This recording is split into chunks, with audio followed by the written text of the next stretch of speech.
अफसोसनाक खबर से आगाह करते चलिए। जड़ावाला के नवाही गांव में गुंडागर्दी की अनोखी मिसाल। चक नंबर 377 गांव पे के रिहायशी जुल्फिकार की भतीजी का इंतकाल हो गया। अफसोस के मौका पर खादिर अब्बास ने जुल्फिकार पर कातिलाना हमला कर दिया। मजीद तफसीलात deputy bureau chief Faisalabad Chaudhry अदर शाहीन से। जी शाहीन, क्या तफसीलात हैं? जी बिल्कुल, ये अफसोसनाक वाक़या जड़ावाला थाना रोडाला की हदूद वाक़या चक नंबर 377 गाबे में पेश आया, जहां पर जुल्फ़कार नामी शख्स को मुलज़िम खावर अब्बास ने सीधे फायर करना शुरू कर दिए। खुशकिस्मती से 2 फायर मिस हुए और तीसरे फायर से जुल्फ़कार बाल बाल बच गया। जुल्फ़कार नामी शख्स का कहना था कि मुझे पहले भी 2 मरतबा खावर अब्बास हमला आवर हो चुका है, लेकिन अल्लाह ताला के फज़ल व करम से महफूज रहा हूँ।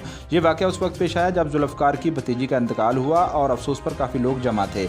अफसोस पर आए लोगों ने शहरी जुल्फ़कार की जान बख्शी करवाई। जुल्फ़कार नामी शहरी ने SHO रोडाला और SP जड़ावाला से अपील की है कि मुलज़िम खावर अब्बास के खिलाफ कार्रवाई की जाए और वाक़या करार सजा दी जाए।